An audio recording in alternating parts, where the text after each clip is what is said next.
चित्तौड़गढ़। केंद्रीय जल शक्ति मंत्री गजेंद्र सिंह शेखावत ने विपक्षी पार्टियों पर हमला बोलते हुए कहा कि विपक्षी नेता कोरोना जैसी महामारी के बीच में भी आपदा में अवसर तलाशने से नहीं चूक रहे हैं। केंद्रीय जल शक्ति मंत्री गजेंद्र सिंह शेखावत शुक्रवार देर शाम चित्तौड़गढ़ पहुंचे, जहां पर आज सवेरे उन्होंने सर्किट हाउस में पत्रकारों से बात करते हुए कहा कि वर्तमान में आर्थिक दृष्टि से सबसे तेज वापसी होने वाली अर्थव्यवस्था भारत देश की है और यह सब नरेंद्र मोदी के कुशल नेतृत्व के कारण संभव हुआ है। उन्होंने कहा कि कोरोना के दूसरे दौर के लिए भी केंद्र सरकार की नीति काफी सफल साबित हुई है और उन्होंने विपक्षी पार्टियों पर आपदा में अवसर तलाशने का आरोप लगाते हुए कहा कि इस महामारी के बीच जहां केंद्र सरकार आमजन को वेंटिलेटर, जीवनदायिनी ऑक्सीजन सहित कई अन्य मुख्य सुविधाएं उपलब्ध करवाने में लगी हुई थी, वहीं दिल्ली, राजस्थान के साथ ही कई अन्य विपक्षी पार्टियों की सरकारें इसमें भी अवसर तलाश करने नहीं चूक रही थी। लेकिन इसके बावजूद प्रधानमंत्री नरेंद्र मोदी के नेतृत्व में सभी राज्यों में समान रूप से कोरोना से लड़ाई के लिए आवश्यक उपकरण और जीवनदायिनी ऑक्सीजन पहुंचाने का कार्य केंद्र सरकार ने किया है। वहीं उन्होंने राजस्थान सरकार पर भी निशाना साधते हुए कहा कि केंद्र सरकार ने राजस्थान को कोरोना महामारी से निपटने के लिए सबसे अधिक उपकरण और सामग्री पहुंचाई है, लेकिन राजस्थान सरकार की अनदेखी के चलते केंद्र की ओर से भेजे गए वेंटिलेटर और अन्य उपकरण शौचालय और टॉयलेट में मिले थे। उन्होंने कहा कि राजस्थान की पापी सरकार को समय आने पर इसका फल अवश्य भुगतना होगा।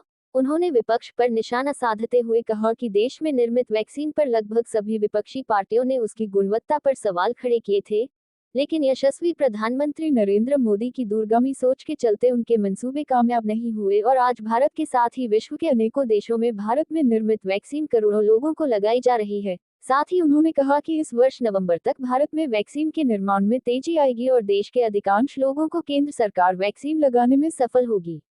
इस पत्रकार वार्ता में जिला प्रमुख सुरेश धाकड़, भाजपा जिला अध्यक्ष गौतम दत्त, चित्तौड़गढ़ विधायक चंद्रभान सिंह आक्या सहित कई भाजपा से जुड़े पदाधिकारी और कार्यकर्ता मौजूद रहे। चित्तौड़गढ़ से विनोद। इकोनॉमी के फील्ड में दुनिया की बड़ी इकोनॉमीज में सबसे तेजी से रिकवर होने वाली अर्थव्यवस्था भारत की बनी।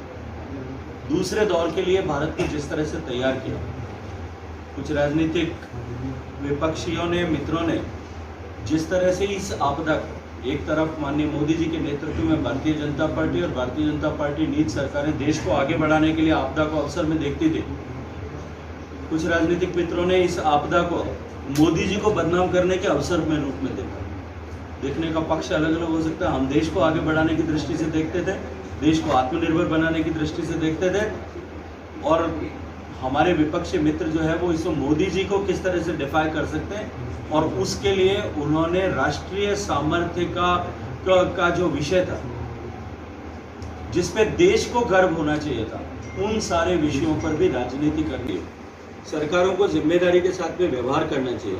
आप तो गिफ्ट के सामान की बात करो साहब, भारत सरकार ने आपके और मेरे टैक्स के पैसे से खरीद करके जो वेंटिलेटर्स भेजे थे, आपने और मैंने, हमने या हमारे जैसे लोगों ने मिलकर के जो पीएम केयर्स में पैसा दिया था, इस देश को आपदा से बचाने के लिए लोगों ने सहृदयता के साथ जो पैसा दिया था, उससे वेंटिलेटर खरीदे थे। उसके समाचार आप सब ने छापे थे। प्राइवेट कंपनियों को, प्राइवेट हॉस्पिटल्स को, लोगों को लूटने के लिए इस राजस्थान की सरकार ने दिए थे।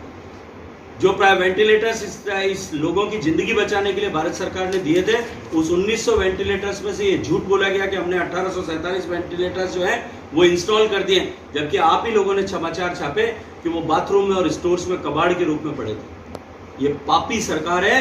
राजस्थान में अगर वेंटिलेटर की कमी से एक भी आदमी की मृत्यु हुई है, उसका दोष अशोक गहलोत की सरकार को है। इस जीवन में ही तो किसी न किसी जीवन में इस पाप का भुगतान उनको करना पड़ेगा। और पहली बार ऐसा हुआ कि जब दुनिया में वैक्सीन बनी, उसी के साथ में भारत में वैक्सीन बनी। हालांकि उसको लेकर के, उसकी गुणवत्ता को लेकर के, प्रामाणिकता को लेकर के, उपयोगिता को लेकर के अनेक तरह के प्रश्न चिन्ह खड़े थे, लेकिन जब सारी दुनिया ने उसको मान लिया, तब लोगों के पास मुंह छुपाने की जगह नहीं बची। और अब यू टर्न करके जो लोग ये कहते थे कि हम इस वैक्सीन को नहीं लगाएंगे, जो ये कहते थे कि हम गिनी पिग नहीं है कि हमारे ऊपर टेस्ट किया जाए, जो लोग इसे हमारी पार्टी के साथ में जोड़ करके देखते थे, आज वो पंक्तिबद्ध होकर के उस वैक्सीन को लेने के लिए जो है वो संघर्ष कर। लेकिन मैं विश्वास के साथ में कह सकता हूँ कि जिस तरह से माननीय मोदी जी के नेतृत्व में वैक्सीन उत्पादन का काम देश में प्रारंभ हुआ है, दुनिया भर के वैक्सीन मैन्युफैक्चरर्स को हमने देश में आमंत्रित किया और मैन्युफैक्चरिंग फैसिलिटीज उनको एक्सटेंड किए।